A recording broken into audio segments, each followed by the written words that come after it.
Hello, folks. Welcome to Steve's Place. It's Sunday, 6 p.m. on January 11th of a new year. And we're looking forward to um, the future. Tonight we have a very interesting guest, Mr. Hakasays. I'll get more to that in a minute. Meantime, I want to remind everyone we still have the uh, our 24 and 25 videos available. Just go to our website and look for the logo or give me a call if you can't find it. I need to double check. I also got the next year's conference set up on the web now. So if you just go up to our website at teslatech.info, and you can take and register for the conference. Right now we're offering 50% off. So that'll be till January 15th, which is like Friday, I think. So get signed up for that as soon as you can. After that, it drops down to, I believe, 45% after that. And if you want to save an extra 5%, give me a call. And if you can, and Zelle the money, if you use Zelle, I can give you an extra 5% discount because on Zelle, I don't have to, I don't get charged 5% from the credit cards. So I'll give it to you guys. And so just give me a call on that, 520-252-0374. It's going to be, I can just feel it's going to be a great year. And then, most important of all, I need people to get signed up for YouTube. If you're not on YouTube, I would hope that you would consider it. You should be at least a subscriber because subscriptions are free, And I'd like to hit about 30,000 subscribers before the conference, And so we're going to be starting to do a big push up there. Now that I am moved, and I can start off, unpacking stuff, we're going to be at the point where pretty soon I will be able to work on stuff again. And I have all these videos where I have about 100 videos from past conferences in the 80s and 90s we could put up on there, and that's what we'll be doing next. I encourage everyone to become a member. It's $9.99 a month. Just go to the yellow box here and click on Teslatech channel. That will take you to the channel. We also have a conference and speaker directory on there where you can click on it, and it will take you to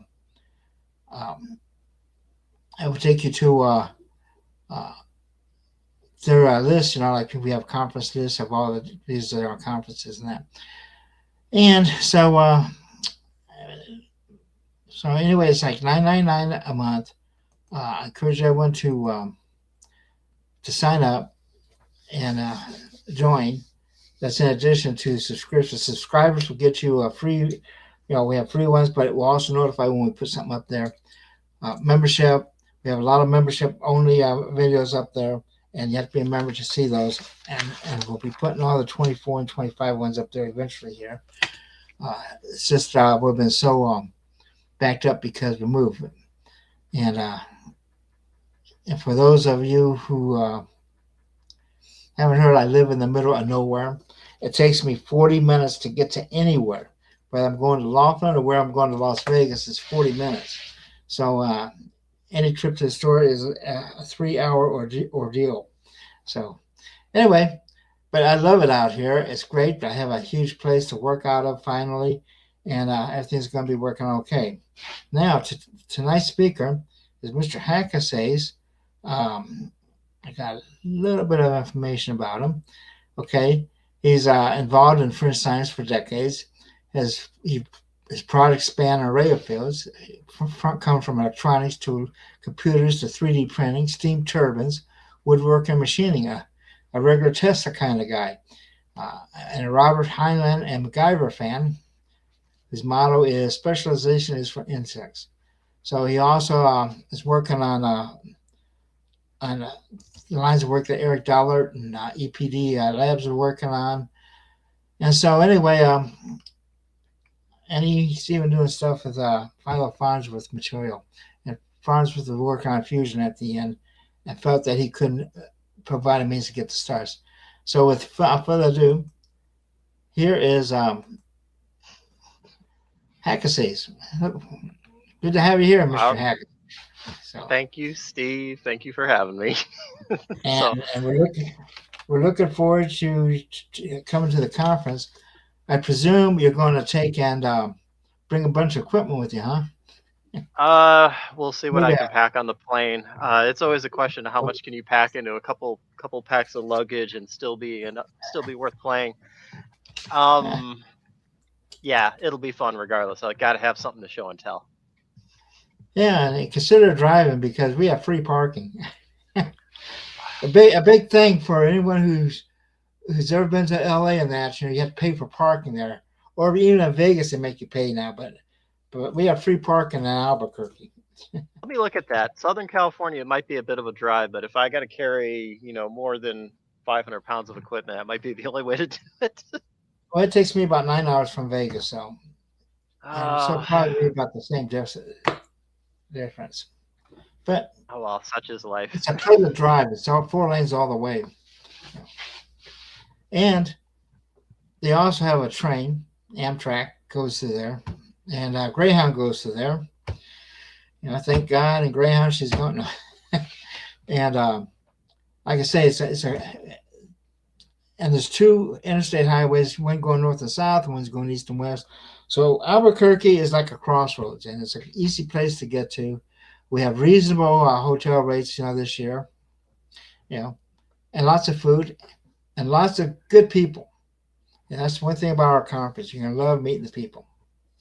That was always what got me that I didn't know about the conferences when I first started going to them was I always assumed it was the presenters and that was the foreground. But when you start going there, you realize the networking and the stuff that goes on behind the scenes is probably 80% of what goes on. You can get behind the scenes and buy someone a beer and have talk and get what they actually have, get their actual opinions. And yeah, the atmosphere is always so interesting. You get the random tinkerer, you get an engineer, you get a PhD physicist all at the same table eating dinner, discussing the nature of reality. Yeah. Anyway, so what do you have for us tonight? So, yeah, thanks for having me. So before we start, anyone with questions and comments, feel free to ask in the doobly doo, and I'll try to get them either along the way or at the end. For those that don't know me, I go by Hakasays, a longtime researcher, experimenter in the fringe sciences. I grew up back in the day when you were supposed to keep your internet and personal life separate. So Hakasays will be what I go by. It's actually a bilingual play on words, Japanese word for Hakasei, professor, scientist, teacher, says English word for speak. So combined, Hakasays is professor speaks, which I kind of find appropriate. Uh, what brought me here? So for the longest time, I was sort of uh, a tinker experimenter, like a lot of you, where you would replicate, build a Bedini motor, build something by photos or rough schematics, and then you put it together and you find out that it spins or it does something, but it doesn't do what you want it to. And I think what kept me hindered a lot of the time was I wasn't building based on principles. I was building based on stories. I was building based on schematics. I wasn't building based on certain parameters. What got me onto the right road was I started following certain people that gave more precise answers, engineering answers, and more specifically, when they gave a design or a schematic or a blueprint, even if it was math I didn't understand, is they would give a schematic, something, and I would go home and build it, and lo and behold, it did exactly what they said it would. So what I'm talking about today is sort of a foundation on what came from some discussions from Eric Dollard and others is Tesla's extra coils. Uh, I'm assuming that pretty much everybody here watching this video has seen a Tesla coil probably in life. They've seen all the sparks and the lightning that they produced. They're probably used to seeing specific type of coil where it's a nice thin long red magnet wire filled coil and it makes these nice sharp jagged sparks on them. But I don't think anybody's noticed that a lot of these coils that people are building today don't look a lot like the coils that Tesla was actually building in his day. And that's sort of what got me back onto this track of going back to the basics, simpler and more precise, to try to understand where Tesla was coming from and build a foundation from there that we can actually understand and operate from. So everybody here has probably seen a Tesla coil. Has anybody? How many people here have probably built one? Several, I'm guessing. Maybe not everybody, but probably more than 5 or 10. How many people here watching this have built a Tesla coil following Tesla's actual notes, following his designs, and building a Tesla coil that looked like something Tesla had actually built? Very, very rare. If you look at the, if we go to the actual slides here. So if you look at the picture in this, and I'm sure everybody who's seen this archetypical picture from Tesla, is the coil in the middle of the room is an extra coil. The primary and the secondary are actually on the corners of the room. You can barely see them with some vertical posts, but they're almost not visible. Notice that the extra coil is almost a 1-to-1 ratio, and notice that you don't see these types of Tesla coils being built today. I don't know. I have any people probably haven't seen a lot of coils that resemble this.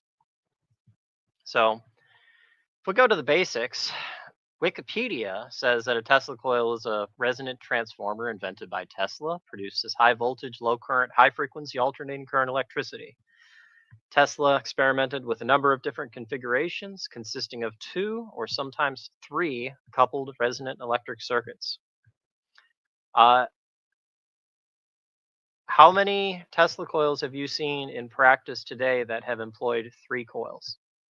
Have you seen primary? You've seen secondary, but have you seen any coils that used an extra? Does anybody here know what an extra coil actually is and what its function is? We look at the picture here. All of the sparks that are being thrown off this coil, those are coming off of the extra coil. The primary and the secondary coil in the very, very back of the room, you can almost not see them, is the actual primary and secondary. This doesn't look like a coil that you see today. We look at some of these other pictures. You can see that long ring, a horizontal ring that circles the room. That is actually the primary and the secondary. Extra coil is on the right side where the lightning's coming from. So have you seen anybody building Tesla coils that have a very, very wide diameter primary with a secondary that's only a few dozen turns, and an extra coil that has only maybe 100 turns? We look at the slide. Compare these two. Do these look any alike? The people that are building Tesla coils today, are they building Tesla coils that look like Tesla's coils? Can we call them Tesla coils if they don't look anything like Tesla? If we go back in time, we find out that a lot of the coils that we call Tesla coils today are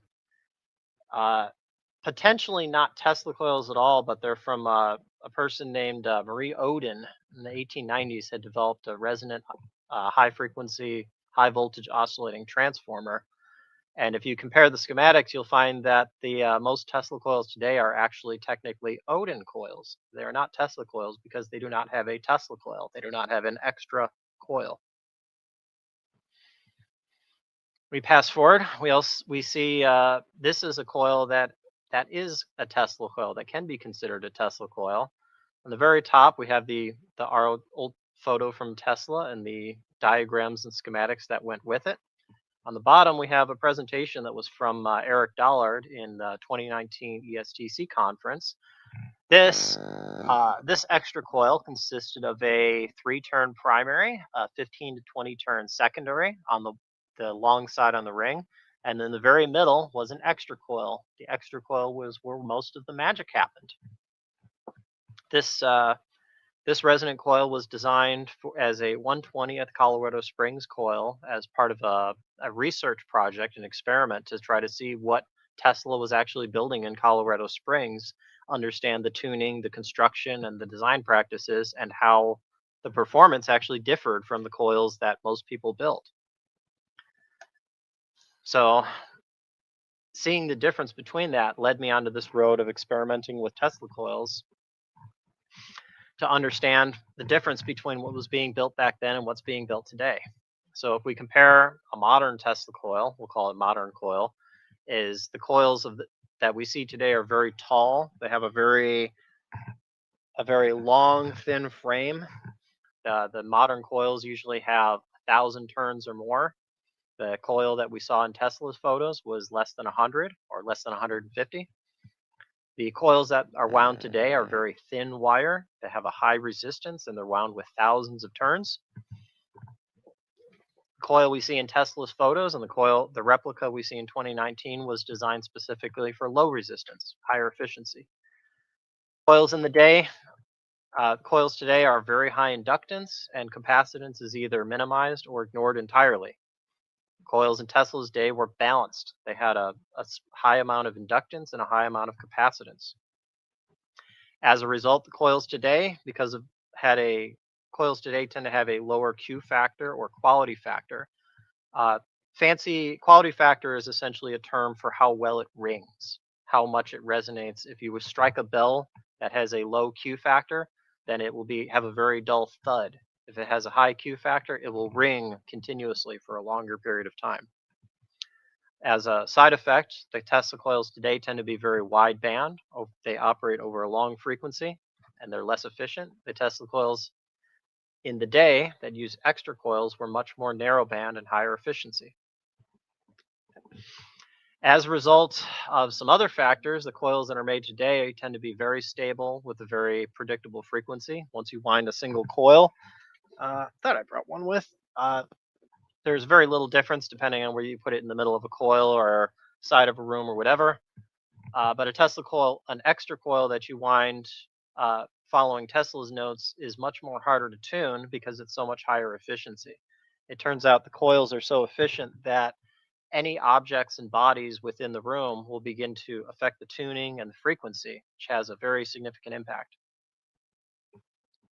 If we look at the efficiency and performance, this was I had done this right as I was working on the presentation. Actually, was this Electro Boom had made a Tesla coil some years back before my presentation, and he made a Tesla coil. You'll see has a nice long solenoid with a lot of hundreds of turns. It has a very simple primary, and you can just barely note from the power supply that he's putting in 20 volts at 1 amp. So this is 20 watts, and he is lighting up a tiny compact fluorescent bulb at 3-4 inches away. I'll show you in a little bit that if you wind a Tesla coil specifically an extra coil with the proper principles, you can have much higher efficiencies that will vastly surpass what you see in systems like this. And actually, I'll go back. I will might as well do a demonstration here and explain what we have. If you want to minimize the slide real quick.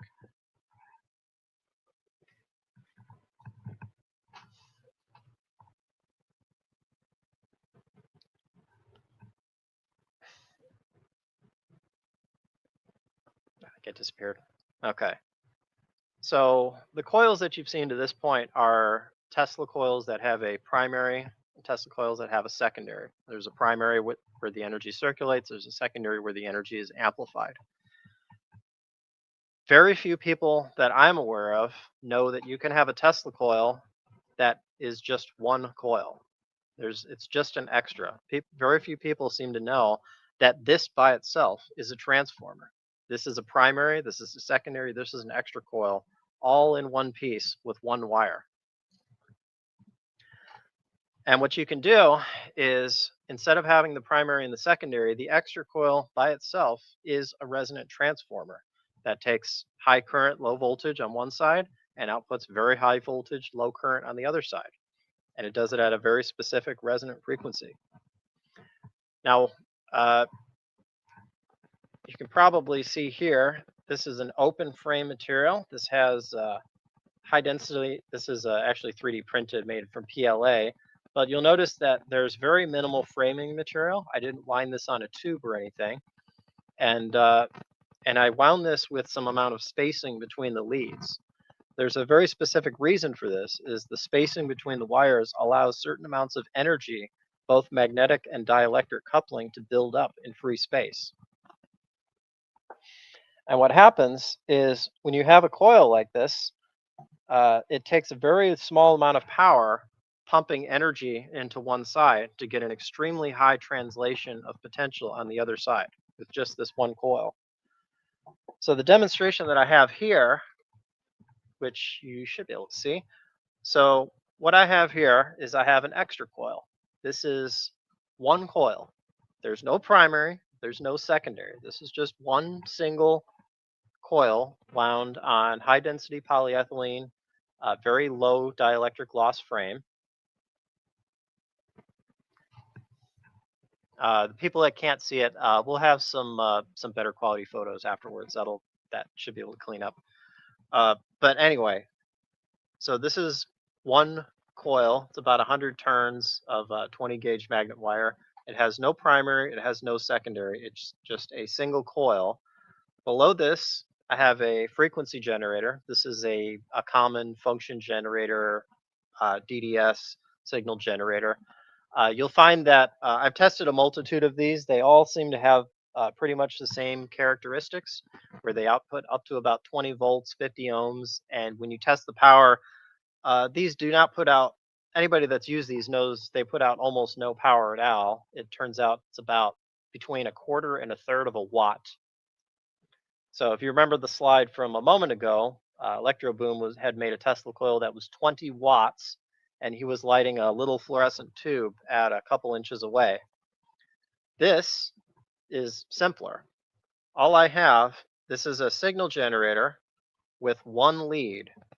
You can't really see it very well. We'll look at other diagrams or previous demonstrations that I've had. I think I have some older videos on YouTube. But the signal generator primary, the signal generator positive, is leading to the lower end, the lower lead on this coil. The upper end of this coil is not connected to anything. There is just a bare piece of magnet wire sticking out of the top. So technically, there's no circuit here. It's a SIR. There's a positive lead. There is one wire going to the bottom of this coil, and there's no wire on the top. People don't realize that this is a Tesla coil. This is actually a very powerful, a very effective Tesla coil, because it turns out, despite being less than 1 watt of power, that this is able to translate 20 volts on the low end to thousands and thousands of volts on the high end. The reason it can do that is because it's designed for peak efficiency. There is a specific amount of spacing between the turns. There's a specific geometry. It has a certain height to width ratio that is very close to 1. It has relatively thick wire, and it has extremely low loss framing material. This is made from polyethylene, which has one of the lowest dielectric loss tangents that is available. Now, when this coil is energized, we pump energy into the coil. This acts as a transformer by itself. Energy circulates back and forth inside the magnetic and dielectric fields. Magnetic field everybody knows about because they know what a solenoid and a coil is, but they don't realize there's also a dielectric component. Every turn between every layer of this is a turn in a capacitor. There's capacitance. There's a little capacitance between each one of these turns. And that capacitance between everything extends far off into space, several feet or several tens of feet. That's detectable at a long distance. So what happens is this Tesla coil that has no primary and no secondary, that's outputting roughly usually when you test this, it comes out to between 0.25 and 0.33 watts. So you can say it's between 1/4 and 1/3 of a watt. And when we have this tuned right, if I have this tuned right, it turns out that with less than a watt, you can get not only the same effects that you get with a conventional coil, but you can see that they're actually exceed what's done with a conventional or a modern Tesla coil. I don't think you can see this really good, but we're about This is about 18 inches away.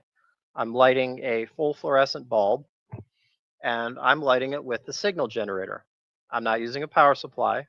I'm not using I'm not using an amplifier. I'm not using RF. I'm not using 100 watts or anything. This is simply peak efficiency, peak simplicity. This is one wire fed into one side of this coil that's being amplified and transforming that low voltage, high current into very high voltage, low current. And when I first saw this, demonstrated by, I believe, Eric Dollard, somewhere around 2018 to 2020, this blew my mind because it was so simple that I can't, it was amazing that nobody had done this before. And I think he just did it as a simple experiment and demo, but yeah, I think I can get out to about 2 feet before the bulb extinguishes. And what you'll find that's interesting is that because this coil is so much more efficient, that anything nearby, anything in the room affects the tuning. It's so efficient. If I move my hand, I can detune the coil. I don't even have to touch it. Moving my hand affects the frequency to such a point that I can extinguish it without even coming close.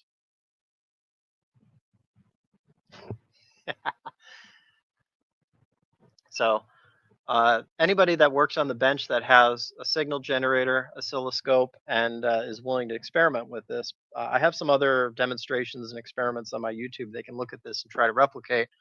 But the point is, this is dead simple. It is a signal generator, single coil, no primary, no secondary. And it turns out that such a simple system is actually incredibly complex, incredibly confounding, because there's so many variables that go on that it makes it incredibly difficult to actually predict the factors, the tuning, the impedance matching. This seems so simple, but we've spent 4 years building different variations of this, and we're barely scratched the surface of being able to figure out the peak efficiency and peak design considerations for some of these. So we could go back to the slides when you get a shot. So that's the difference between these two coils. Is the extra coil designed with Tesla's principles in mind. We can light bulbs from feet away. If we follow the modern Tesla coil, we can light bulbs at 100 times the power and a 20th of the distance.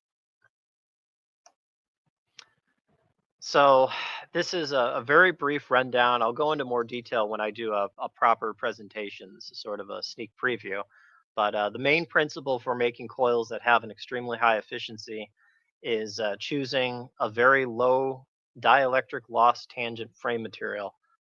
If you're trying to make coils like this, the proper thing that you want to use is either high density polyethylene or UHMW. They're both polyethylene and have a very low loss tangent. Most people that make modern Tesla coils wind them on either PVC or ABS, which people don't realize is actually about as bad as wood. I have one question. What frequency is the signal gen? This specific coil in the corner was wound for approximately 1 megacycle, about 9, depending on where your hand is, where it is in the room, what kind of ground system you have. It's between about 920 and 1,000 kilocycles. So it's about 1 megahertz coil.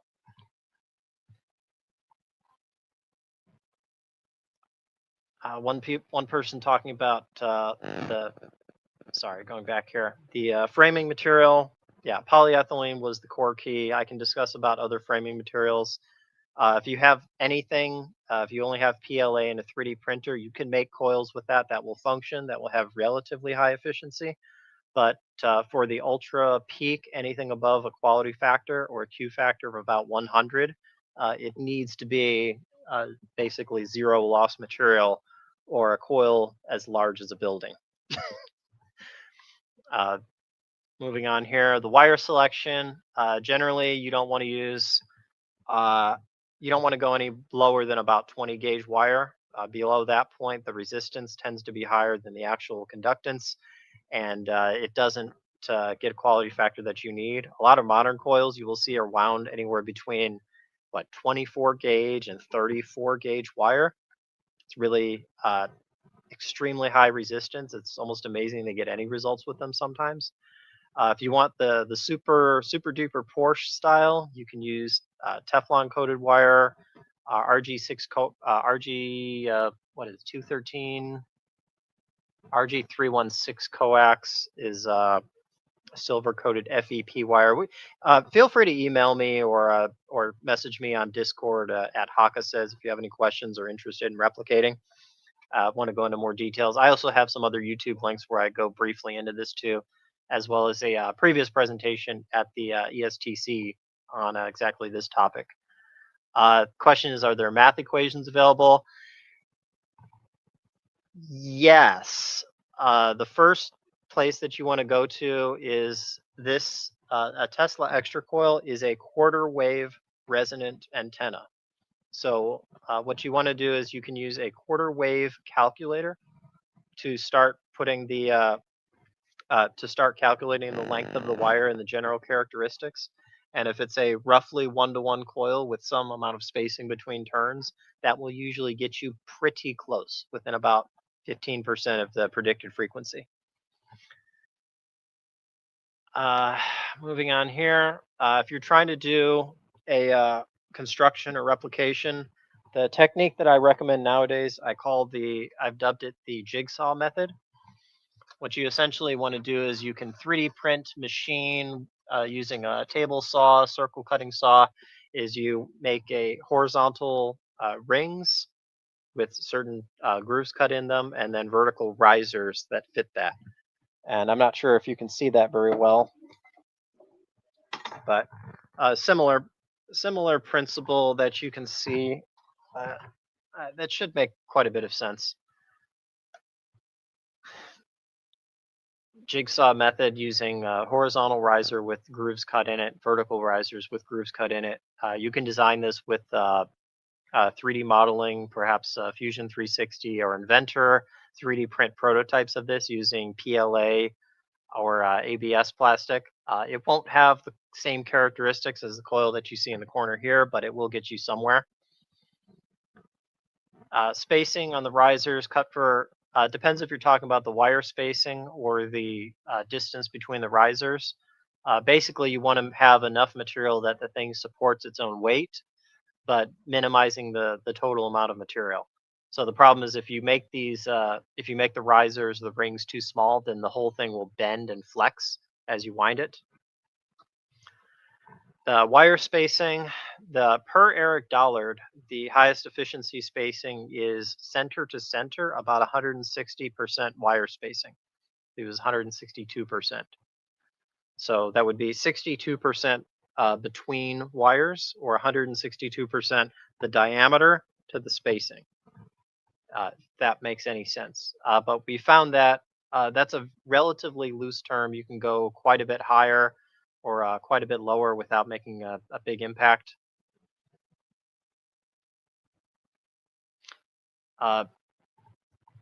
We've already built probably a few dozen of these coils to try to characterize them and understand the different properties, understand the different geometries.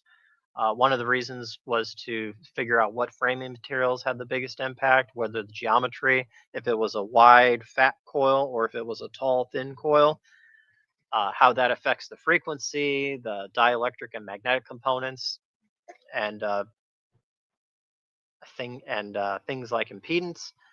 We did end up coming up with a Tesla coil calculator that applied some of that.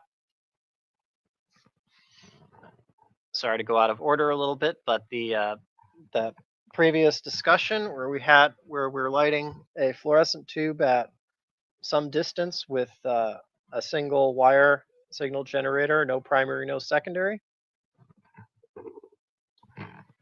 This is the diagram. It doesn't get much simpler than that. If you have those two parts, you can actually build one. We'll look at some of the details. To tune it, what you actually want to use is an oscilloscope with a wire probe I didn't set it up just because I didn't have space or time. But what you want is an oscilloscope that has a, let's say, 3 or 4 inch piece of wire sticking out of it, and you just leave it anywhere near the room. It doesn't have to be touching the coil or even attached. That actually hurts the tuning. All the coils that I have in the previous slide someone asked is these are all varied from 1 megacycle to about 8. If you go any higher than about 10 megahertz, 10 megacycles, then there's just not enough meat on the coils to have a very good effect. And also, the higher you get in the frequency, the higher the dielectric losses start to compound.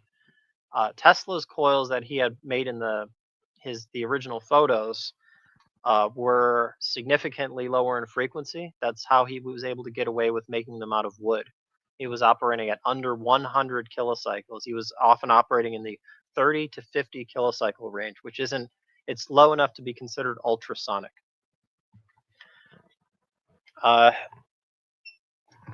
Yeah, for tuning and testing, it's a simple oscilloscope with a bare wire, and look at some of my other videos if you want more details on that. What can you do with an extra coil and not a full Tesla coil with a primary and secondary? Well, you can do single wire lighting, which I already demonstrated. You can, because of the efficiency, imagine with 5 watts, you could probably light something from 10 feet away. With 100 watts, you could probably light something from 20 feet away. We've done other previous experiments using these we've used these to study and map the monopolar field properties, just trying to analyze a single coil, figure out what's happening between the top and the bottom, the inter-turn interaction, the action between the geometry.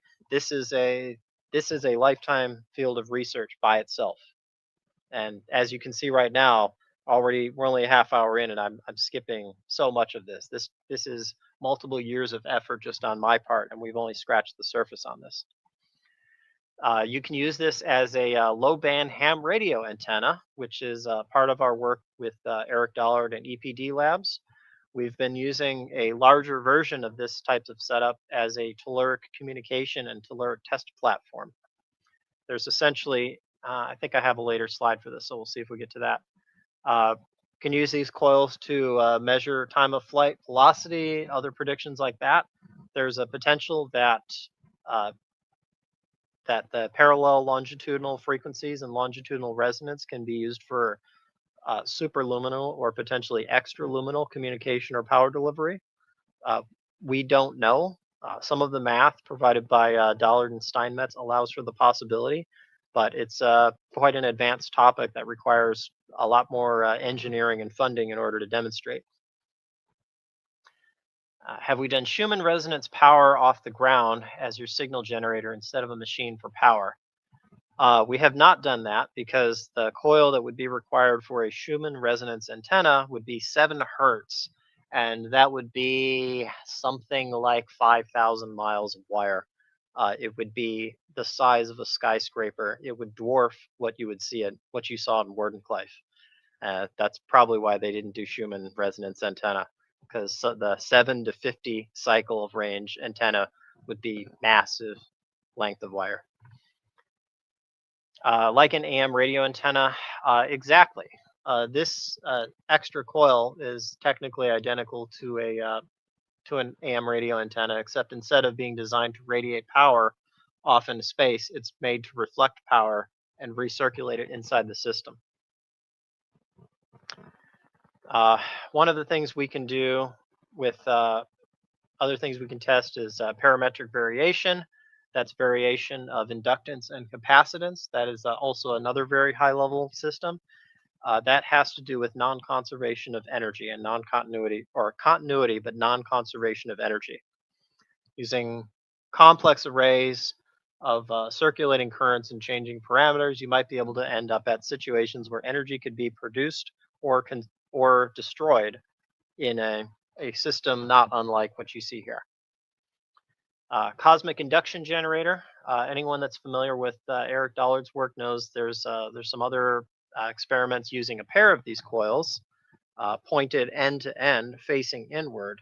in such a way that the fields that they generate are canceled, or they're not quite canceled because energy can't be destroyed. So they're colliding with each other to create a location of extremely high electromagnetic or magnetodielectric stress that in certain vacuum tubes creates very interesting formations and effects that we've studied and documented bits of. But again, this is one of those topics that's also 5 years worth of work. Like I said originally, Hakasays, I'm more of a MacGyver jack of all trades, so I scratch the surface of everything and hopefully try to deliver a little bit of information to get you guys interested or replicating or things like that. And of course, the last thing we can do with these is you can power this up to a higher amount of power and get really cool sparks. You can use it to make AM modulated musical Tesla coils. You can do all the same classical things you see with the primary and secondary coil. This is one of the extra coils, or one of the Tesla coils by Bruce Gavin. This is using a primary on the bottom, an extra coil, and a capacitive load on the top. This is a Tesla coil, although as you'll notice, this doesn't look like a Tesla coil that anyone builds today. And yet this is designed to be extremely high efficiency, high frequency. I believe this one is made to pair with our telluric transmission setup, which is right on the edge of the 160 meter ham radio band, which is approximately 2 megahertz or 2 megacycles. Is this comparable to the Alexanderson antenna? The Alexanderson antenna had some similar components, but it was a much more complex array that used layers, and it uses a similar principle, but it has layers and layers of radiators to... I'm not even going to comment. I'm not an expert on that. More complex than this. This was the demonstration that I had done in 2022 when I first showed this in public. That's actually the same coil. It's a little more beat up, but doing the same demonstration in public, I was lighting a compact fluorescent tube, full fluorescent tube. We made it to just about 3 feet before the bulb would extinguish. And I had an oscilloscope on the bottom. You could see the tuning, and we were using approximately 1/3 of a watt.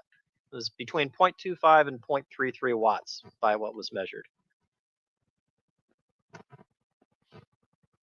This is another one of the extra coils. This is more of an Alexanderson design. This is built on top of a telluric test platform, but this is also an extra coil, just like you see. The very bottom, there's a copper strap that is designed to be as the primary. But you'll notice that it doesn't look like a Tesla coil that people build today. DC or AC, all of these operate on high frequency alternating currents. So high frequency AC, either sine waves or square waves. This is the Eric Dollard EPD Labs telluric test platform. This is also an extra coil that's sitting on a deck in the middle of Nevada desert. This extra coil is being used as a test platform to try to study current transmission, power transmission into and out of the ground, the same way that Tesla was doing in Colorado Springs and later at Wardenclyffe. Because this is a field that literally nobody has worked on since 1890s, or Wardenclyffe would be what, 1910s. We're not sure what's possible. We're not sure exactly what the capabilities are. But the tests that we have done were very interesting and extremely promising. We know that it's not completely telluric. We know it's not completely operating through the ground. But using this coil, we were operating at approximately 2 megahertz with a 160 meter ham radio band. And we were able to get a confirmed quality transmission from Nevada to California. It was approximately 150 miles. And it was intermittent, but we did able to get transmission 150 miles at, what was it? It was less than 4 watts. We had a hard time measuring below 4 watts, so we can say 4 watts was the peak power, approximate power. It may have been as low as 1. So we would have not gotten anywhere near that if we had wound a coil following the modern Tesla coil principles that we see today. Here's a slightly closer up version. You'll notice that this doesn't look anything like a modern Tesla coil. This only has a couple dozen turns. It has very thick copper tubing as the coil. You see that has a top and a bottom ring. And you'll also notice that it has no primary, no secondary. That is the transformer that you're looking at. That's the full Tesla coil. Primary, secondary, everything, all the transformer action is happening in those rings between those turns and between each turn.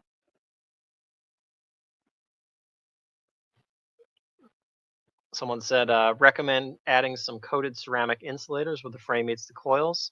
That is conceivable, but you want to make sure the ceramic has a very low dielectric loss tangent. Here's another one of the extra coils, or the Tesla coils that I had presented in 2022. This is two coils that are wound in opposition at an identical frequency, where on the very right-hand side, there's a high-power ham radio amplifier that is essentially pumping power into each coil in such a way that the very center of that field is a giant null field. And when you put vacuum tubes and other things in the middle of that, you start getting very interesting formations. This was actually following some of the work by Philo Farnsworth, trying to create, fusion in a bottle and things like that. But so far, it just makes really, really interesting formations. If you study some of Eric's stuff, he had gotten a lot more interesting effects where you were able to get something that looked like a galaxy formation that would form in free space, floating and circulating inside of a bulb at higher power levels.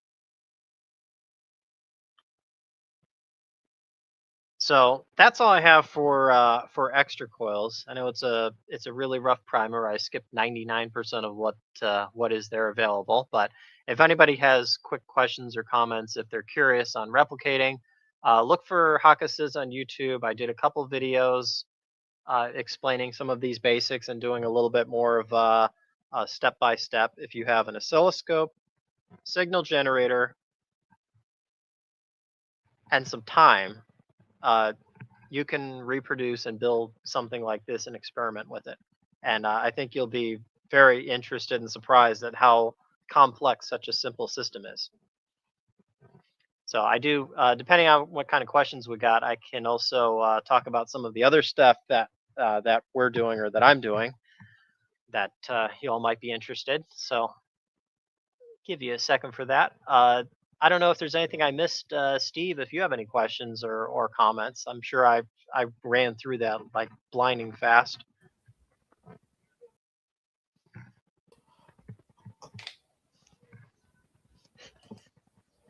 Well, I'm good here. I got some more slides too. If we run out of if we got more stuff to talk about, but They still have plenty of time. okay. Alrighty. Not seeing anything in the chat, so let's see. It was not Tesla system use Schumann cavity resonance. It's not about using the ground at that case. So the answer for the telluric transmission and Schumann resonance, let's say this one. Tesla was operating at an extremely low frequency, between 30 and 50 kilocycles, which made the wavelength extremely long. More than likely, Tesla, the Schumann cavity was part of that, but we don't know exactly what yet, because the difficulty of reproducing coils that you see here is the coil itself looks kind of complicated, but it's actually pretty simple. The harder part for doing telluric transmission, which is using the earth as an antenna instead of the air, is that instead of needing a very large antenna in the sky, you actually need an extremely intense ground. Like the Eric setup is multiple 20,000 gallon buried fuel tanks, and that's just barely adequate for what we need. What Tesla was using in Colorado Springs was, a massive underground system with irrigation that was running constantly, so the water would would improve the conductivity and make it operate better. In Wardenclyffe, if you look at the diagrams that Tesla had for Wardenclyffe, the the ground system was more impressive than the tower. The ground was built beneath the water tower with large numbers of pipes that were staggered across in every direction like a spiral, or not a spiral, but the spokes, like spokes in a wheel, all pointing out in different directions. And the whole purpose of that was to create not a low conductance, or not a low conduct or high conductivity, but was to essentially create a plate of a capacitor. Because we're not treating the Earth as a ground in the sense that you would conventionally think of it. We're using the Earth as an antenna, and thus you need a very big antenna, which means you need a very big wire connection to the ground. I actually have one of my past experiments was trying to replicate some of that, was using the Earth as a transmitter. I happen to be in a location in Southern California that is very close to the water table, only about 15 feet away. So I did a borehole project where I spent about a few weeks drilling down with a pipe low enough to get to the water table, and I buried a thick steel pipe, iron pipe, about 35 feet down into the water table. What it turned out is that ground system had a ground resistance of less than 1 ohm. I think it was about 0.9 ohms, but it had a ground impedance of about 70 ohms. So what happened was for DC, it had very good conductivity, but for the frequencies that we were operating at, uh, it might as well have been a resistor. And that kind of blew my mind how staggering a difference there between having a plate burying like a tank or barrels, or even operating on the best system to operate a telluric, a ground-based Tesla system like that would be on a ship, because a ship would have an extremely high surface area contact to a saltwater ground. So conceivably, the best transmitter receiver systems would actually be large metal hulled ships. So it's something worth looking into. But all the team, everybody here, we're all operating on shoestring budgets with limited times, and most of us have day jobs. So all we have enough time to do ourselves is to scratch the surface of this. On that note, have you used a crystal oscillator circuit to drive the coil?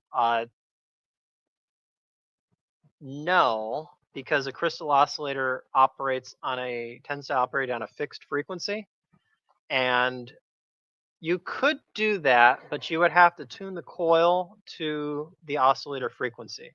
And that would often mean either isolating it, tuning it very carefully, and carefully cutting, half-inch or 1-inch wire until you reach the frequency you were desiring. But yes, you could use a crystal oscillator to drive a coil like this that would be like no power. You'd be talking about microwatts. And you would actually be able to use that as a transmitter, and you could pick up dielectric displacement probably across the room with something like that. So I guess, Telluric test platform. This was the Telluric test platform, one of the projects we're working on. You could go full screen on these, talk about some of the other projects we have going on.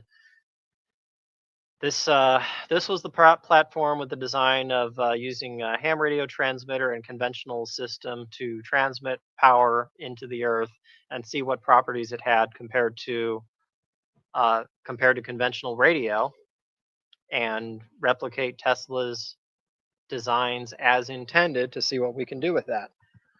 We're still right on the scratching the surface phase. We're about to have a beacon station up that was up briefly late last year in August. It was a good experiment and it lasted a few weeks, but still needs that little bit of tweak to get it online 24/7. Sometime in 2026, we will have a permanent beacon station online. This picture that you're seeing, transmitting across space. So any ham radio receiver could tune in to 1999 kilocycle to receive that. At the time of this recording, it's not online, but just keep your eye open. Sometime this year, that will definitely be coming online as a permanent fixture. One of the things that will give us the ability to do is to actually characterize these signals at the 2 megahertz and see what the characteristics are, whether it only works at night, whether it gets better or worse in different solar conditions, or stellar alignments or lunar phases. We don't know yet, so it's one of those things where we just need to start gathering data. One of the possible conclusions we've come to so far is that we might be operating at too high of a frequency and we need to drop a lot lower. We know Tesla was operating at less than 100 kilocycles, that he was down to 50 or even 30 kilocycles. We would love to go that low, but the problem is building a coil like that requires significantly more wire. It needs significantly larger framing, and it also needs special built transmitters. The reason we picked this 2 megacycle mark was because it just happens to be in a perfect low band for that's compatible with common ham radio transmitters. Made it a lot easier for us to get this stuff actually out the door and experimented, rather than add another 5 years asking for donations trying to get something running. Somewhere in the future, we will eventually be getting down into that frequency with high amounts of power, and we'll get there. But depending on how much money we have, donations, and people's free time outside of their day jobs, we'll get to it. And if we don't, hopefully somebody here listening to that might be interested, and there might be in a perfect position with an AM quality ground station, and they want to pick up the pieces and see where we go with that. But all we can do is share what we have so far. This was one of the fun ones when we first started tuning up that telluric platform. He's holding a fluorescent tube just like I was in the demonstration, and he's using it to tune the radio in hand while it's transmitting, because while it's transmitting, it's radiating into space. So it's lighting up the bulb. You can not only tune using the bulb, made it so we could see at night while tuning it. It was kind of funny.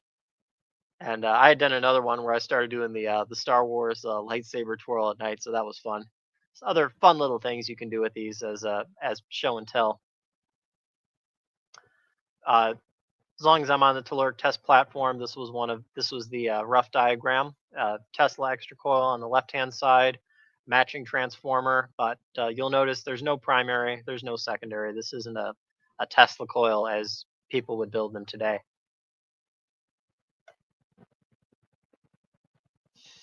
Another project our teams have been working on is called the EPD Long Lines project. This is part of Eric Dollard's work, which is essentially stringing a few miles of wire off in the Nevada desert, listening to the signals that come off it, and the changes and the pops and squeaks and things, trying to receive the signals to study what's happening both in the atmosphere and within the Earth. Conceivably to do things like seismic forecasting, which it might be conceivable but not possible. We don't know if it's possible or how well it would work, but we'll say there is a possibility that prior to seismic disturbances and seismic events, there's certain amounts of stresses that are built up within the Earth. Those stresses cause currents to flow within the Earth because of piezoelectricity, stressed rock formations, and just underground currents disruptions that get reflected in the ionosphere and get picked up by systems like this, that we might be able to map them and predict earthquakes somewhere between several hours to several days in advance. The status of this project is we hit a great milestone last year. We actually got a recording station online, transmitting to the internet, and more importantly, recording 24/7. We're still running into issues, but if you look for EPD long lines, or I think I have a link. If you want to write this link down, this is the long lines transmission system. You can do this. This is actually an evolution. It fits with Stephen McGreevy, if anyone wants to look up his work as well. Steve had built a large number of these handheld electrostatic receivers that listen to the ionosphere. And what happens is, if you have these little receivers, the really short whip antenna and headphones, when you listen to the sky, what you end up hearing is hard to describe. It sounds like it's not static. It sounds kind of like popcorn crackles or a crackling fire. It has this very impulsive pop and crackly sound, and it turns out that popping sound is lightning activity globally.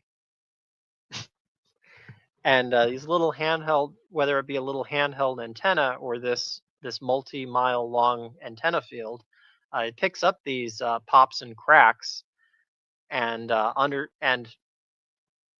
tracks the disruption of them and how they change in character, because these pops and cracks are coming from the Schumann cavity that's being reflected, not only what's happening within the Earth but within the ionosphere. I know I'm really rushing through this, so this is just scratching the surface. You'll get entire 4 hour long discussions from Eric on this if you want the bigger directions and discussions. But if you do want to listen to a sample of this, it may or may not be online at the time of recording. But if it's not online, I have there is a continuous loop that is running if the live signal is offline, that you can get a sample for what does the Earth and what does the sky actually sound like with these types of receivers. This was the work that we had and the milestone we had done last year. This is the data logger system that I had built and installed in the shack. It's pretty cool. It's basically a Raspberry Pi with a sound card that's specifically designed to run on DC and low power, high efficiency. And the bigger issue is not so much the hardware design, but the software. When you're designing a computer that has to run off in a shack that's an 8 hour drive away to troubleshoot and fix, you can't exactly go up there and reboot it every weekend. So we had something that's relatively stable. If you see unsafe link, I'll fix that. That's a expired certificate. Thanks for reminding me. Sorry, I should have got that before the presentation. It's related to that atmospheric project. I had also done a project last year or the year before that was designed off of Steve McGreevy's principles, which was trying to design a simple handheld receiver that could replicate the same or a similar quality of what we were doing with this long lines project.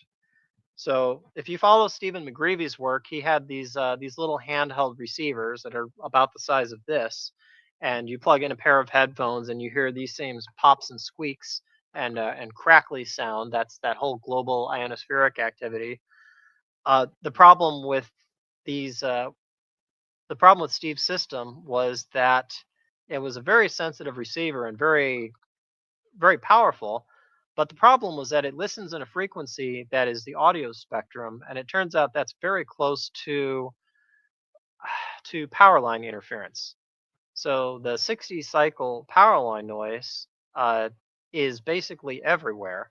So what made Steve McGreevy's receivers difficult to use is that he made these receivers, but you had to be about a mile from civilization before you could pick them up without the hum. You would listen to it and you'd hear bah from the power line interference, and you didn't hear a whole lot else. The pops and crackles were noise, hard to pick up. So I had personally spent a lot of time reverse engineering the design and experimenting with different filters and principles on it. And I had developed a prototype based on that. I called the Hakasays Active Attenuation Radio Astronomy Project, HARP-1. And this is essentially an uptuned race car version of Steve McGreevy's setup, which is designed to operate the same as his, except it is active filtration that actually pops out, removes the power line noise. So this can actually be operated in the suburbs or in the city, or actually relatively near power lines and things like that. I was intending on selling these, and maybe I'll have some ready by the conference or this year, but so many projects going on right now. There's just a few prototypes I've been working on. I do hope to have them for sale eventually, so more people can listen to this long lines atmospheric reception project. Just it's kind of neat because not only can you listen to the ionosphere and the atmosphere, but you can also use these things as a way to listen to what Eric calls gangrene energy.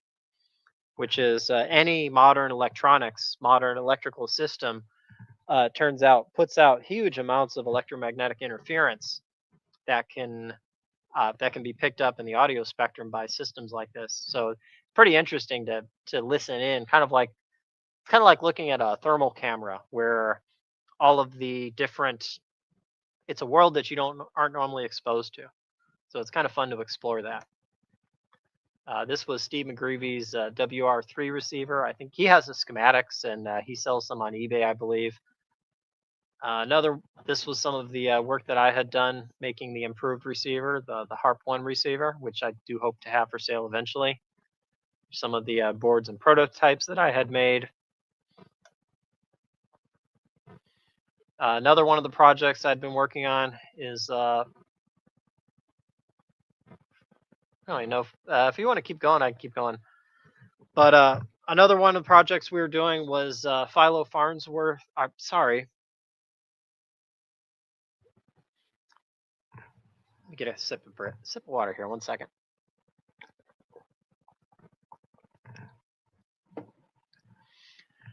Sorry. 2023, one of the other things that I had been working on, this was based on the work of John G. Trump. It was called a rotary electrostatic converter. This was also something that Eric had touched on with Chris Carson some years ago, and this was one of the projects I had worked on. It's essentially a spinning variable capacitor. This was John G. Trump. That was Donald Trump's uncle. Turns out he was a big PhD physicist, MIT PhD physicist, and he had worked with Van de Graaff and other names that people might be aware of in the high voltage, high fringe world at the time. So one of the things I had tried to build was essentially a replication of his and Chris Carson's that was basically a spinning variable capacitor.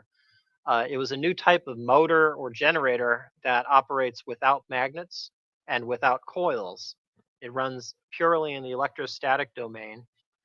Completely different characteristics than you see in a normal DC or coil magnet motor. And it was just so interesting because nobody had replicated John Trump's work since the 1950s. There was some really interesting papers that were written talking about the possibilities, talking about 99% plus efficient power generators and receivers, and then it was forgotten. Industry, the fields, scientific academia had just kind of forgotten it and left it to rot. So it was only Chris Carson in the 1990s would be one of the first people that had replicated this. If you want to look up some of the other earlier details, my attempt was trying to build a higher power version of this.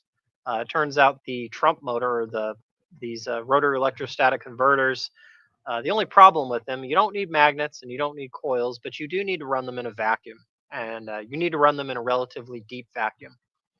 So I presented on this in the presentation in 2023 called Slaying Maxwell's Demon, where I showed a couple of these motors spinning up. Unfortunately, like any experiment, it did spin around. It didn't really make any power, but it was there as much to demonstrate the principle as the practicality. It turns out I had not gotten a deep enough vacuum. There were just too many leaks in the design and the system that I had made. And not a failure, but a learning experience. I learned a lot about engineering and design and making the plates, and we did some good proof of principles and learned a lot in the process. One of the things I've been working on the last 6 months or so is designing a deep vacuum chamber system to reproduce this in a proper setting, to reproduce the electrostatic converter in the same setting as Trump. So last few months I've been trying to work on this deep vacuum chamber.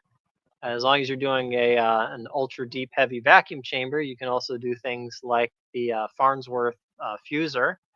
I have some upcoming experiments with Farnsworth and replicating them in a way that nobody has done.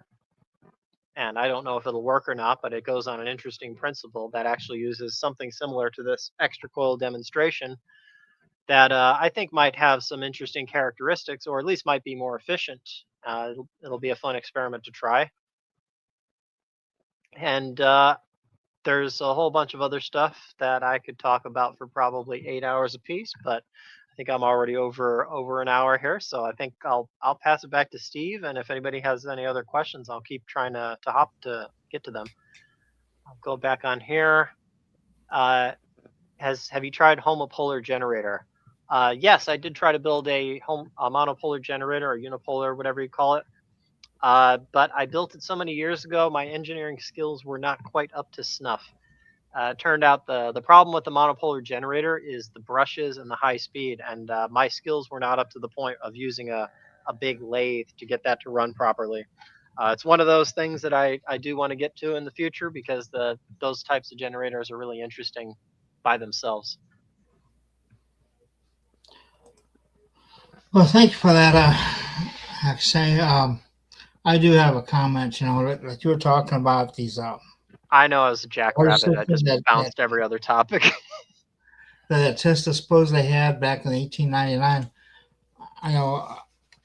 I'm like Toby. You know, I don't recall anything about any water system underneath the Colorado Springs site. You know, and I remember he talking about he had to use irrigation to maintain a good ground connectivity in the Colorado Springs. I don't remember the details.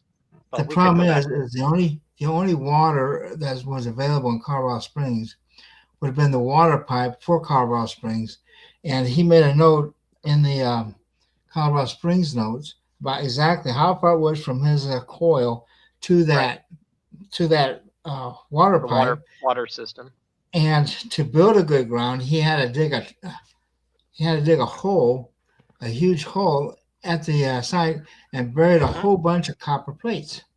Okay, that makes sense. The ground. And so the water, though, would be at the Long Island site. Okay, I might have got them mixed up. Yeah, well, that's just. But the theme was the same, is that Tesla was trying to get a very good. He was trying to get a very, very, very good ground. Yeah, Colorado Springs was kind of hard. All important for that, you know, and grounding is extremely important. In fact, he talks about it. He's talking about Marconi's transmitter and everything. How Marconi was bragging about it. I said, well, he was the one who told him to ground it, you know, because most of the wave traveled through the thing. So, and I'd like to make a note here too, like Toby Gross. You see his name keep popping up here. Toby actually worked with Robert Golka up at the up in Leadville there at the Climax mine, and he had like the 51-foot coil I mentioned before. Toby actually worked on that. So right, interesting. Yeah. You mentioned Bill. What was it? Bill Weisnack. Bill Weissack. Bill Weissack. Yeah, Bill Weissack. Yeah, Bill and I hadn't heard of that name, but I looked at some of the pictures that you showed me, and some of the pictures from Bill. Turns out, if you look at the coils that he had, they looked more like the coils that we have here. They were open frame. They had wooden frame supports, and they had a spacing between each turn. So I think that might be one of the reasons his coils worked so well. Well, Bill was an expert Tesla coil builder. I mean, he was the king, you know. I can see that. I was just from looking that 10 minutes of research, I could see he knew what he was doing. Got some. And he built this coil. He built this coil. Results speak for themselves. Well, he built this coil that this painter uses to paint for his paintings, you know, like in deep space and that. And the theory is that because he's using the spark that's coming off the coils and that could very well be a real map, so to speak. You know, man, I can't remember that guy's name of the one he built, and I just had on tip my tongue. And this guy Chris Carson. Yeah, I believe I met him when I visited Borderland Sciences, and when they were located in the 90s. Wow, you actually might have talked to him then, huh? Oh, I believe, you know, because I went to Borderland Sciences, and I believe him and Peter Lindemann and Tom Brown and Harry Dollar, you know, and then we went to visit Chris, and Chris had the capacitor thing they're going. So he had the motor spinning and everything. Not the motor. At that time, it was one of the devices where they were, it was a capacitive device where they were going to increase the voltage through capacitance, and the high generator that Toby mentions. So yeah, Interesting. so Small world.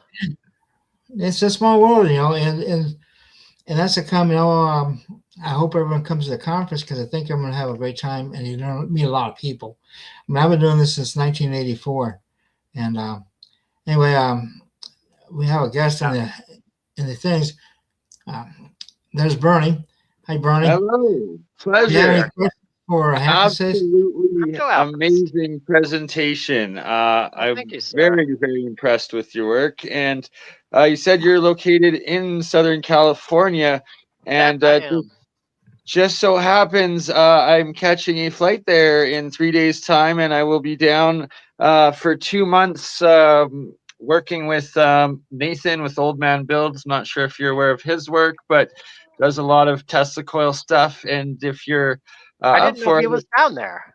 yeah. So that's who I'm staying with, and we'd love to meet up with you and possibly do collaboration and do interview and joint Oh, experiment with you if for you're it. especially if you're there for a while. Yeah, my Yeah, day job is 2 months. like hit and miss. It's feast and famine, but I'm sure I'll be able to find some time to work with Yeah, you guys. It'll be exactly. fun So to meet it's up like, in person. yeah, so I'll get a hold of you there, and then we'll schedule it because yeah, I'll be down there for 8 full weeks, so I'm sure we can find one evening or something like that. Plenty of time. Yeah, I might even be able to work Perfect. something out with Griffin if we're in the right location. Amazing. I And don't know if then you've worked with seen any of Griffin Brock's work, it sounds but familiar. I he's think Nathan is. Does he have quite the really young. big? I think Does he he's have the only really about. big Tesla coils, like the really big ones, or is that Oh, someone? you're thinking Edmund Parkinson. No, no, No, no, Griff. no. He has I some know, pretty big ones. yeah, I know Griffin's biggest Edmund one was Parkinson, but no. Oh, sorry. Continue. no. Griffin's biggest one was he replicated the Tesla shadow graph bulbs, the Oh, non ooh, the non X-ray ooh. X-ray tubes, the Oh, penetrating tubes that do not appear to create harmful radiation. that's Uh, even more relevant to my own plasma fusion work that ooh, 100% would love. And no, I'm working in contact with getting Edmund Parkinson to apply to present at Tesla Tech as well. But it oh, that'd be was cool. a different individual Nathan knows that's also in Southern Cal that has really huge Tesla coils that like zap up into the sky or something like. So there's Like lots of stuff. grid-sized coils. Yeah. Yeah, exactly. And Oh, then that'd be cool. also while I'm down there, we're planning on going up and taking a few days to go visit Steve there and help Steve get more situated at his place and do everything we can because this is a full team effort and I love everyone's work. It's just amazing. That's awesome, and especially the conference. It's a long ways away, so we got a lot of time to get some interesting discoveries and things to present. I don't have an exact list of what I'm gonna bring and what we're gonna be doing, but it's gonna be good at any rate. Exactly, right? It's like, oh, I know. It's gonna be a amazing first 2 quarters of 2026 before the beginning of the third quarter, where everybody needs to be in Albuquerque, New Mexico, mid-August for Tesla Tech 2026. And that should be August 12th to 16th. And just check out the website, teslatech.info. But I'm going to have to call that a night, guys. But thank you Absolute for showing pleasure. up. And Thank you so much. thank you for your presentation, Axes. And thank you for Bernie. And thank Yep. everyone in the audience who had all these great comments in that. You know, and Be better if I had about 14 hours to talk about everything I did in detail, but Well, oh, another well, thing I could say is we'd love to also have you on the League of Extraordinary Inventors multi-stream we do every Friday night, anytime you have time too, if you get want with to me off share the more. chat. We'll try to Yep, coordinate something. We'll for see what you sure. guys are interested in. All right, Yeah. I'll let you guys finish. Thank you so much. God bless. see you all next week, and thank you for being such good guests. And Well, thank you. y'all have It a was great a day. pleasure, Steve. I love that. All Great right, chat with thank you. you. And we'll talk to you guys later next week.